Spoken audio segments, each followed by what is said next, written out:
ಇನ್ನೊಂದನ್ನ ಗಮನಿಸಿ ನೋಡಿ, ನಿಮ್ಗೆ ಆವಾಗಲೇ ಹೇಳಿದೆ, ಇಲ್ಲಿ ಕಾಣಿಸಿದೆ ಅಲ್ವಾ ಇಲ್ಲಿ ನೋಡಿ, ಪೂರ್ತಿ ಅಂದ್ರೆ ಪೂರ್ತಿ ದಿಗ್ಬಂಧನ ಮಾಡಿರುವಂತ ದಾರ ಕಾಣಿಸಿದೆ ನೋಡಿ ಅಲ್ಲಿಂದ. ಸೊ ಇಲ್ಲಿ ನೀವೇ ನೋಡ್ತಿದ್ರ, ಇದೆಲ್ಲವೂ ಕೂಡ ಮೊದಲು ರಾಮದುರ್ಗ ಇದ್ದಂತಹ ಜಾಗ. ಇದು ಯಾವ ಕಲರ್ ಇದೆ ನೋಡಿ, ಇದೆಲ್ಲ ಏನ್ ನೋಡ್ತಿದ್ರ ಪೂರ್ತಿ ಸರ್ಕಲ್ ಇದೆ ಇಲ್ಲಿ. ಇದು ಮಡಕೆ ಡಬ್ಬ ಹಾಕಿದಾರಲ್ಲ, ರಾಮದುರ್ಗ ಅಂತ ಹೇಳಿ ಹೆಸರು ಹೆಂಗ್ ಬಂತು ಅಂತ ನನಗೆ ಗೊತ್ತಾಗಿದ್ದು ಆ ಒಂದು ಶಾಸನದಲ್ಲಿ ಬರೆದಿದ್ದಾರೆ ಅಂತ ಒಂದು ಬುಕ್ಕಲ್ಲಿ ಓದಿದ್ದೆ. ಇವತ್ತು ನಾವಿರೋದು ರಾಯಚೂರು ಜಿಲ್ಲೆಯ ದೇವದುರ್ಗ ತಾಲೂಕಿನ ರಾಮದುರ್ಗ ಅನ್ನುವಂಥ ಊರು. ರಾಮದುರ್ಗ ಅಂದ್ರೆ ಅರ್ಥ ಏನು? ರಾಮದುರ್ಗ ಅಂದ್ರೆ ಆಕ್ಚುಲ್ ಮೀನಿಂಗ್ ಏನು? ನಾವೀಗ ದೇವಸ್ಥಾನದ ಮೇಲೆ ಇದ್ದೀವಿ. ನನ್ನ ಹಿಂದೆ ಅಲ್ಲಿ ನೋಡ್ತಿರ್ಬೋದು, ಅಲ್ಲೊಂದು ಶಾಸನ ಇದೆ. ಆ ಶಾಸನವನ್ನ ಓದಿದ್ವಿ ಅಂದ್ರೆ ಡೆಫಿನೆಟ್ಲಿ ಇಲ್ಲಿರುವಂತ ಇತಿಹಾಸವೆಲ್ಲ ಗೊತ್ತಾಗತ್ತೆ.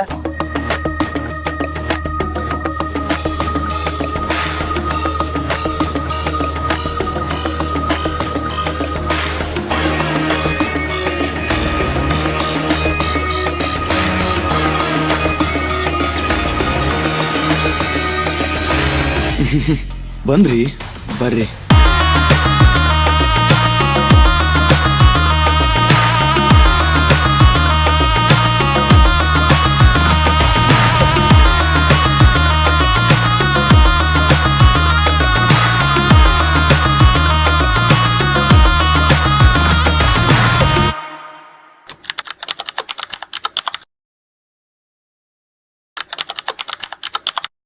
ನಿಮಗೆಲ್ರಿಗೂ ಮತ್ತೊಂದು ಹೊಸ ವಿಡಿಯೋಗೆ ಸ್ವಾಗತ. ಇವತ್ತು ನಾವು ರಾಯಚೂರು ಜಿಲ್ಲೆಯ ದೇವದುರ್ಗ ತಾಲೂಕಿನ ರಾಮದುರ್ಗ ಅನ್ನುವಂತಹ ಊರಿಗೆ ಹೊರಡ್ತಾ ಇದ್ದೀವಿ. ಒಂದು ದಿನ ಹೀಗೆ ಅಕಸ್ಮಾತ್ ಆಗಿ ಪರಿಚಯ ಆದಂತಹವರು ರೆಡ್ಡಿ ಅಂತ ಹೇಳಿ ಅವರನ್ನ ಮುಂದೆ ತೋರಿಸ್ತೇನೆ. ಅವರ ಜೊತೆ ಇಡೀ ಊರನ್ನ ಎಕ್ಸ್ಪ್ಲೋರ್ ಮಾಡೋಣ ಅಂತ ಹೊರಡ್ತಾ ಇದ್ದೀನಿ. ಅಲ್ಲಿ ನೋಡ್ತಿರ್ಬೋದು, ನಾವು ಸದ್ಯಕ್ಕಿರೋದು ಸರ್ಕಾರಿ ಮಾದರಿ ಹಿರಿಯ ಪ್ರಾಥಮಿಕ ಶಾಲೆ ರಾಮದುರ್ಗ. 100 ವರ್ಷಗಳ ಶತಮಾನಗಳ 100 ವರ್ಷಗಳ ಮೇಲೆ ಆಗಿದೆ ಕಟ್ಟಡ. 100 ವರ್ಷದ ಮೇಲೆ ಆಗಿದೆ. 100 ವರ್ಷ ಮೇಲೆ ಆಗಿದೆ ಅಂದ್ರೆ ನೋಡಿ, ಇದೆಲ್ಲ ನಿಜಾಂ ಸರ್ಕಾರದ ಕಟ್ಟಡಗಳು ಕಾಣಿಸ್ತಾ ಇದೆಯಲ್ವಾ. ಸೊ ಶತಮಾನೋತ್ಸವ ಆಚರಣೆ ಮಾಡಿದ್ರೆ ಶತಮಾನೋತ್ಸವ ಆಚರಣೆ ಆಗಿದೆ. ಸೊ ಅಲ್ಲೆಲ್ಲ ನೋಡ್ಬೋದು ನೀವು, ಬಾಗಿಲು ಕಾಣಿಸ್ತಾ ಇದೆಯಲ್ಲ, ಈಗ ಆ ತರ ಕಟ್ಕೊಂಡಿದಾರಂತೆ. ಮೊದಲು ಇದ್ದಿದ್ದು ಅದು ರೌಂಡ್ ಶೇಪ್ ಅಲ್ಲಿ ಆರ್ಚ್ ತರ. ಸೊ ಅಲ್ಲೂ ಇದೆ, ತೋರಿಸ್ತೀನಿ ನಿಮ್ಗೆ. ಓಕೆ, ಅಣ್ಣ ತೋರಿಸ್ತದೆ ನೋಡಿ, ಅಲ್ಲಿ ಕಾಣಿಸ್ತಾ ಇದೆಯಲ್ವಾ ನೋಡಿ.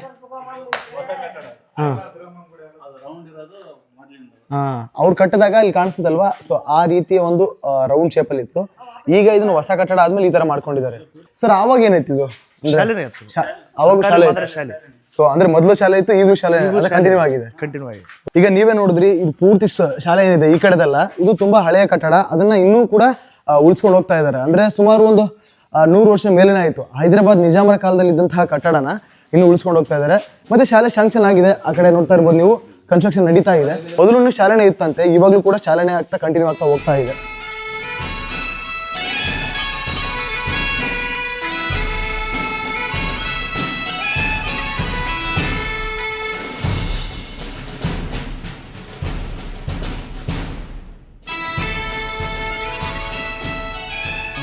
ಇದು ಹೊಸ ಊರಿದು, ಹಳೆ ಊರಿನ ಕಾಡ. ಯಾವ ಕಡೆ ರೀ? ಸ್ವಲ್ಪ ಹಿಂದ್ಗಡೆ ಇದೆ ಹಳೆ ಊರು. ಅಸಲಿ ಕತೆ ಶುರುವಾಗಿದ್ದೆ ಇಲ್ಲಿಂದ. ನಾನು ಅವ್ರನ್ನ ಮಾತಾಡಿಸ್ತಾ ಇರ್ಬೇಕಾದ್ರೆ ಅವರು ಇದಕ್ಕಿಂತ ಮುಂಚೆ ಒಂದು ಊರಿತ್ತು, ಆ ಊರಿಗೆ ಹೋಗೋಣ ಅಂದ್ರು.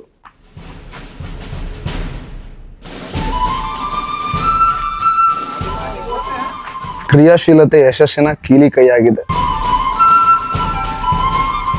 17ನೇ ಶತಮಾನದಲ್ಲಿ ಇದು ಬೆಳ್ಳೋಣ ಸಿದ್ದೇಶ್ವರ ದೇವಸ್ಥಾನ ಆಗಿದ್ದು. ಇದು ಪ್ರತಿ ವರ್ಷ ಶ್ರಾವಣ ಮಾಸದಲ್ಲಿ ಜಾತ್ರೆ ಆಗುತ್ತೆ. ಇದಕ್ಕೆ ನಾಗರ ಅಮಾವಾಸ್ಯೆ ದಿವಸ. ಈ ಕಲ್ಲು ನೋಡ್ತಿದ್ರಲ್ವಾ, ಈ ಕಲ್ಲಿನ ಮೇಲೆಯೇ ಒಳಗಡೆ ದೇವ್ರು ಮೂಡಿರೋದು, ಬೆಳ್ಳೋಣಿ ಸಿದ್ದೇಶ್ವರ ದೇವರು. ಬನ್ನಿ ಗರ್ಭಗುಡಿಯನ್ನು ಒಂದ್ಸಲ ನೋಡ್ಕೊಳ್ಳಿ.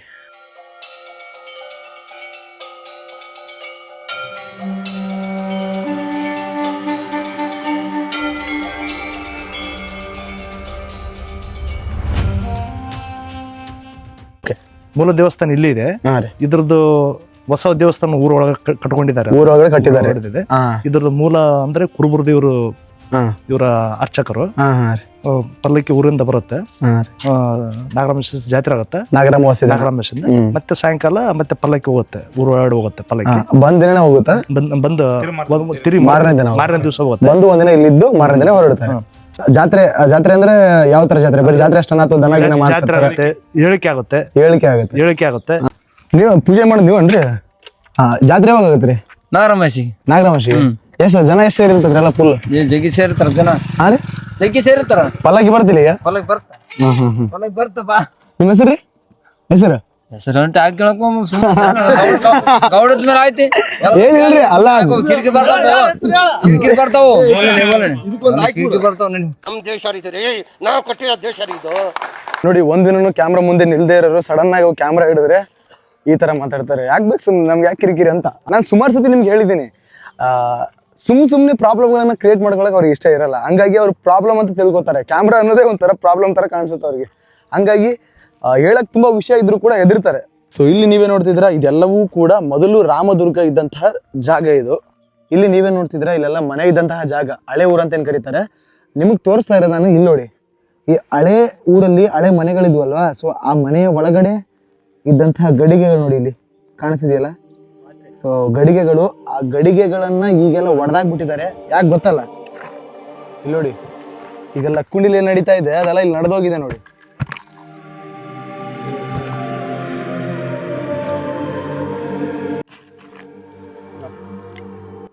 ಇದೆಲ್ಲ ಏನ್ ನೋಡ್ತಿದ್ರ ಪೂರ್ತಿ ಸರ್ಕಲ್ ಇದೆ ಇಲ್ಲಿ. ಇದು ಮಡಕೆ ಡಬ್ಬ ಹಾಕಿದಾರಲ್ಲ, ಇಲ್ಲ ನೆಟ್ಟಗಿಟ್ಟಿದ್ದಾರೆ. ಓಹೋ ನೆಟ್ಟಿಗಿರದ ಮೇಲೆಲ್ಲ ಹೊಡೆದಿದ್ದಾರೆ. ಮೇಲೆಲ್ಲ ಹೊಡೆದ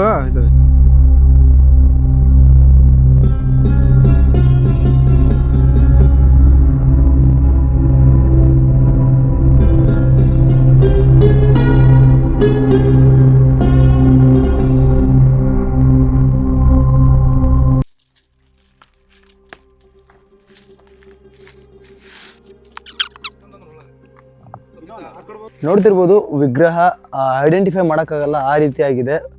ಯಾವ್ದಿರ್ಬೋದು ಕಮೆಂಟ್ ಮಾಡಿ. ಇಲ್ಲಿ ಸಾಕಷ್ಟು ಈ ರೀತಿಯ ಹಳೆಯ ಕುರುಗಳಿದ್ದಾವೆ. ಇವ್ರು ಹೇಳೋದೇನೆಂದರೆ, ಇದಕ್ಕೆ ಸಂಬಂಧಪಟ್ಟಂಥ ಇಲಾಖೆಯವರು ಬಂದು ಇದನ್ನು ಮತ್ತೆ ಸುಸ್ಥಿತಿಗೆ ತಂದರು ಅಂದರೆ ತುಂಬ ಜನ ಯುವಕರಿಗೆ ನೋಡೋಕ್ಕೆ ಸಿಗುತ್ತೆ. ಯಾಕಂದರೆ ನಮ್ಮ ಹಳೆಯ ಹಿಸ್ಟ್ರಿ, ಅಂದರೆ ನಮ್ಮ ಹಿಸ್ಟ್ರಿ ಮುಂದಿನ ಪೀಳಿಗೆಗೂ ಗೊತ್ತಾಗಲಿ ಅನ್ನೋ ಒಂದು ಹಂಬಲ ಅಷ್ಟೇ.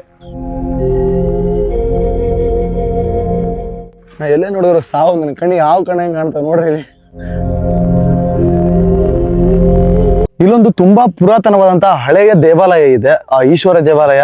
ಆ ಪೂರ್ತಿ ಅಂದ್ರೆ ಪೂರ್ತಿ ಮಣ್ಣಿಂದ ಆ ಕಡೆ ಈ ಕಡೆ ಎಲ್ಲ ಪೂರ್ತಿ ಸುತ್ತೋರ್ಕೊಂಡಿದೆ. ಆಕ್ಚುಲಿ ಅದು ಪೂರ್ತಿ ಮುಳುಗೋಗಿತ್ತಂತೆ.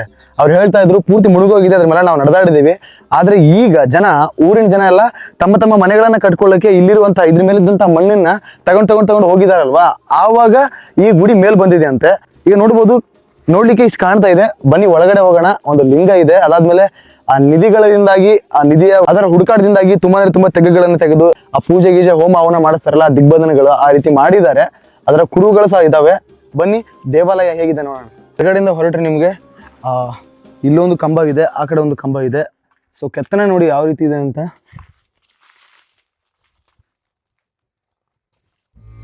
ಸೊ ಇಲ್ಲಿ ಸ್ಪೇಸ್ ಇದೆ ನೋಡಿ. ಸೊ ನೀವು ಕಲ್ಲು ನೋಡ್ಬೋದು. ಈಗ ಸ್ಥಳೀಯವಾಗಿ ಲಭ್ಯ ಇರುವಂತಹ ಕಲ್ಲು ಇದೆ. ನಮಗೆ ಗುಡ್ಡದಲ್ಲೆಲ್ಲೇ ಹೋದ್ರು ಕೂಡ ನಮಗೆ ಇದೇ ಕಲ್ಲು ಸಿಗುತ್ತೆ.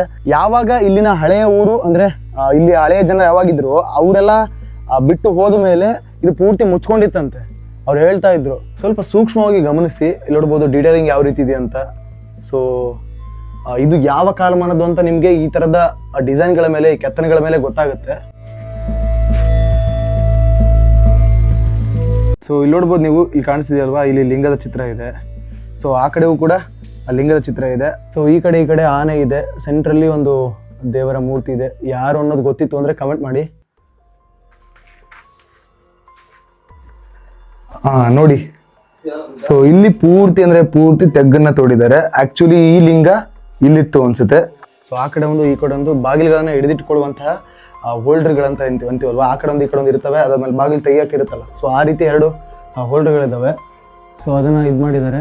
ಇನ್ನೊಂದನ್ನ ಗಮನಿಸಿ ನೋಡಿ, ನಿಮ್ಗೆ ಆವಾಗಲೇ ಹೇಳಿದೆ, ಇಲ್ಲಿ ಕಾಣಿಸಿದೆಯಲ್ವಾ, ಇಲ್ಲಿ ನೋಡಿ ಪೂರ್ತಿ ದಿಗ್ಬಂಧನ ಮಾಡಿರುವಂಥ ದಾರ ಕಾಣಿಸಿದೆ ನೋಡಿ ಅಲ್ಲಿಂದ. ಸೊ ಇಲ್ಲಿ ತನಕ ಬಂದಿದೆ ನೋಡಿ, ನೋಡ್ಬೋದು ನೀವು ದಾರ ಯಾವ ಕಲರ್ ಇದೆ ನೋಡಿ.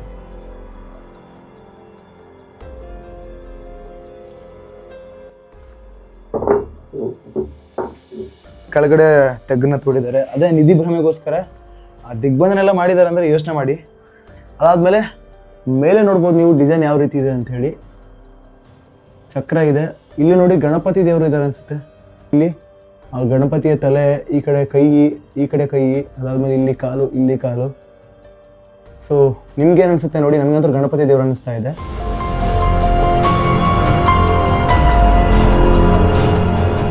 ದಾರ ತೋರಿಸಿದೆ, ಒಳಗಡೆ ಅಷ್ಟೇ ಅಲ್ಲ. ಇಲ್ಲಿ ನೋಡಿ ಇಲ್ಲೆಲ್ಲ ಪೂರ್ತಿ ಹೊರಗಡೆ ತನಕನೂ ಇದೆ ನೋಡಿ.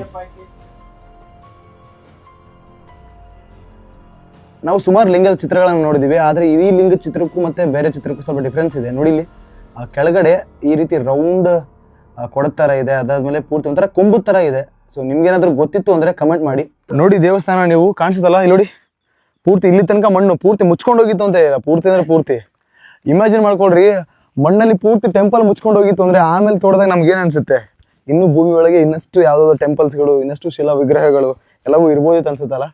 ಸೊ ಪ್ರಾಕೃತಿಕ ವಿಕೋಪದಿಂದಾಗಿ ಈ ಥರದ ದೇವಸ್ಥಾನಗಳೆಲ್ಲ ಮುಚ್ಕೊಂಡು ಹೋಗಿರ್ತವೆ. ಅದಾದ್ಮೇಲೆ ಈಗ ರೀಸೆಂಟಾಗಿ ಅವ್ರು ಮಣ್ಣು ತೆಗೆದೋದಕ್ಕೆ ಈ ಥರ ನಮ್ಗೆ ನೋಡೋಕೆ ಸಿಕ್ಕಿದೆ. ನಾವು ಅರಕೇರಿಯಲ್ಲಿ ವೀರಗಲ್ಲುಗಳನ್ನು ನೋಡಿದ್ವಿ, ಅದೇ ರೀತಿಯ ವೀರಗಲ್ಲುಗಳು ಇಲ್ಲೂ ಕೂಡ ಇದ್ದಾವೆ. ಆದರೆ ನಮಗೆ ಮೊದಲು ಇದು ಗೊತ್ತಿರಲಿಲ್ಲ, ಈಗ ಹುಡುಕ್ತಾ ಸಿಕ್ಕಿರೋದು. ನೋಡಿ ಕೈಯಲ್ಲಿ ಬರ್ಚಿ ಹಿಡಿದಿದ್ದಾರೆ, ಮತ್ತು ಎಡಗೈಯಲ್ಲಿ ಮತ್ತೊಂದು ಆಯುಧವನ್ನು ಹಿಡಿದಿದ್ದಾರೆ. ಅದರ ಅಪೋಸಿಟ್ ಒಬ್ಬ ಮನುಷ್ಯ ಅಲ್ಲಿದ್ದಾನೆ. ಇಲ್ಲಿ ನೋಡ್ತಿರ್ಬೋದು ನೀವು 1 2 3 4 ಬಸವಣ್ಣನ ಚಿತ್ರಗಳು ಕಾಣ್ತಾ ಇದೆ. ಮತ್ತು ಹಿಂದೆ ಒಬ್ಬ ರೈತ ಇರ್ಬೋದು, ಅಥವಾ ನೋಡಿ ಜಸ್ಟ್ ಅಂದರೆ ಬಸವಣ್ಣ ಅಂದ ತಕ್ಷಣ ನಮಗೆ ರೈತನ ನೆನಪಾಗೋದು. ಕೆಳಗಡೆ ಮತ್ತು ಮೇಲ್ಗಡೆ 2 ಸೇಮ್ ಚಿತ್ರಗಳಿದ್ದಾವೆ, ಉಬ್ಬು ಶಿಲ್ಪಗಳು. ಮತ್ತು ಇಲ್ಲಿ ನೋಡಿ ಈ ಕಡೆ ಒಂದಿದೆ.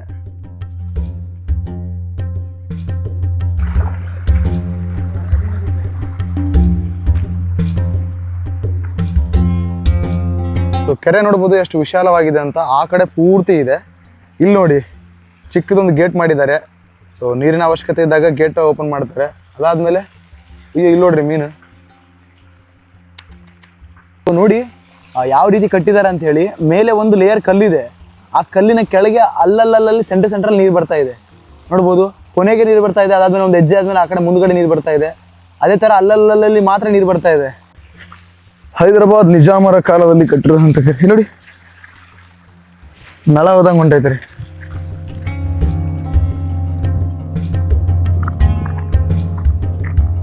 ಇಲ್ಲೂ ಕೂಡ ನೋಡಬಹುದು ನೀವು ಕೆರೆ ಎಷ್ಟು ವಿಶಾಲವಾಗಿದೆ ಅಂತ ಹೇಳಿ. ಪೂರ್ತಿ ಅಲ್ಲಿ ತನಕ ಇದೆ ನೋಡಿ, ಅಲ್ಲಿ ತನಕ ಇದೆ. ಈ ಕೆರೆನ ಕಟ್ಟಿರೋದು ಇಲ್ಲಿಂದ ನೋಡಿ. ನ್ಯಾಚುರಲ್ ಆಗಿರುವಂಥ ಕಲ್ಲು ಬಂಡೆಗಳಿಗೆ ತಡೆಗೋಡೆಗಳನ್ನು ಹಾಕ್ಕೊಂಡು ಈ ರೀತಿ ಕಟ್ಟಿಸಿದ್ದಾರೆ ನೋಡಿ.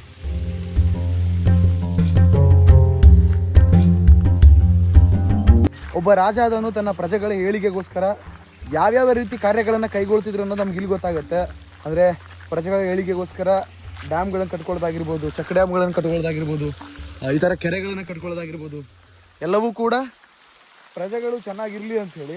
ಹಂಗಂತೇಳಿ ಅವ್ರೇನು ಸುಮ್ಮನೆ ಆಳಿರಲ್ಲ ರೀ, ಅವರು ಕೂಡ ಟ್ಯಾಕ್ಸ್ ಕಟ್ಸ್ಕೊಂಡಿರ್ತಾರೆ. ಈ ಟ್ಯಾಕ್ಸ್ ಪದ್ಧತಿ ಇಲ್ಲೇ ಶುರುವಾಗಿಲ್ಲ, ತುಂಬ ಅಂದರೆ ತುಂಬ ಹಳೆಯ ಕಾಲದಿಂದಲೂ ಶುರುವಾಗಿದೆ. ಅದೇ ದುಡ್ಡಲ್ಲಿ ಈ ರೀತಿಯ ಒಂದಿಷ್ಟು ಕಾರ್ಯಗಳನ್ನು ಮಾಡ್ಕೊಂಡು ಬಂದಿದ್ದಾರೆ.